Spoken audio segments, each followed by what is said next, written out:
Shalom Aleichem. Mishnah Yomi is now in chapter 7 of Ketubot, Mishnah Dalet. Again, we're discussing Nedarim, vows that are made between a husband and a wife, or that a wife made and the husband did not annul. So therefore he ratified it, it went into effect, and it affects their relationship.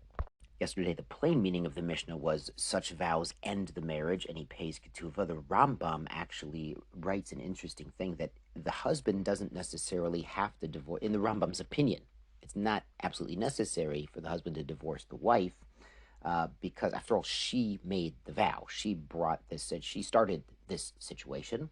But if he does so, he can't claim that she's not entitled to ketuvah because it's her fault. She's making vows, she's making nedarim that make life impossible, because Lamaisa, he could have annulled the vow. So he would have to pay the full amount.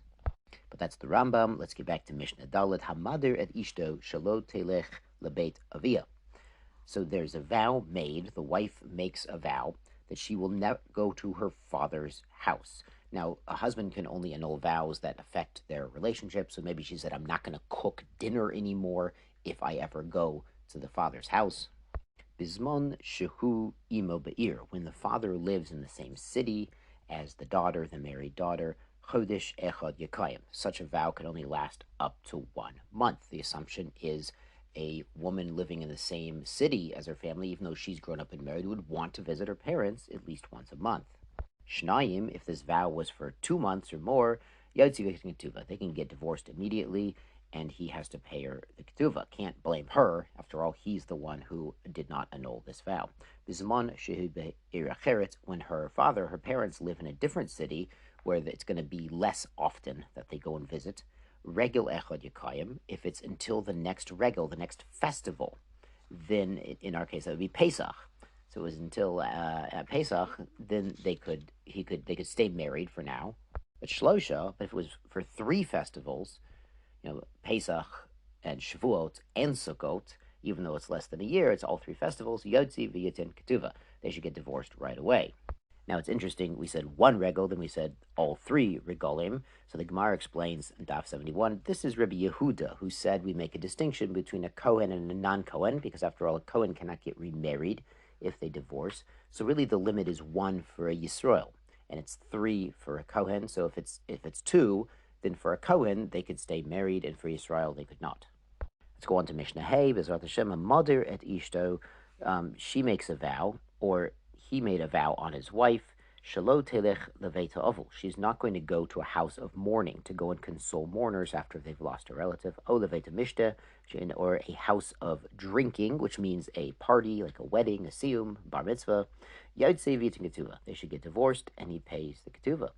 Mipnei shenoel bifaneha, because he's locking the door in front of her. The idea here, the Rav Bartner brings from the Gemara, is that a person who goes and is involved in comforting mourners, then when they suffer a loss, people will come and give them consolation. And when people celebrate with others, then when they have a simcha, people come and celebrate with them as well. So we see having companionship and social bonds, friendship, is important both in times of sadness and in gladness. It's interesting, the Mishnah lists a house of mourning first. That's actually in Mishle, or Ecclesiastes in English. I don't know what Ecclesiastes means. Chapter 7, Tov lelechet lebeit evil belechet lebeit mishte. It's better to go to a house of mourning, says King Solomon in his wisdom, than to go to a feast, because the Chai Yitzin Alibo, the living people, will take to heart that they are mortal, and they'll come to improve their ways, improve their life, their relationship with Hashem, and their mitzvot. Now back in the Mishnah, V'im hayatoin. Now if the husband has a reason, he says, Mishum davar acher, because there's a particular reason not to go amongst these people, Rashai, then he is allowed to make such a vow, or to be makayim such a vow. For instance, he knows his wife is extremely emotionally sensitive, and if she goes to a house of mourning, she'll fall into a depression. It'll be very disruptive. Or he knows this particular wedding, it's what we call pritzas. People are not necessarily tznius. There's mixed dancing or something like this.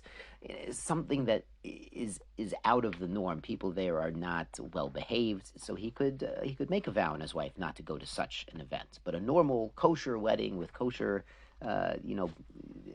situation, then no, he cannot prevent his wife from going. Now the Mishnah brings another case, Omar law, if the husband said to the wife, Almenot, I'm annulling a vow for you on condition shetomri lefloni, that you're going to tell another person, a third party, Masha amartli, what you told me. O Masha amarti loch, or something I told you. In either case, it's something private or intimate, or something embarrassing to her, something that should not be revealed outside the marriage. Oshitahe, or says, I will annul your vow, that on condition, Mimole Mare Oshba, that you're going to fill up jugs of water and just dump them onto the ground, dump them into the waste dump. Yotzi Ketuva. They have to get divorced. The husband is, showing that he doesn't care about his wife. If she's dumping water on the waste, neighbors will think she's crazy. If she's starting to gossip and reveal intimate details and embarrassing things, it's not a good situation.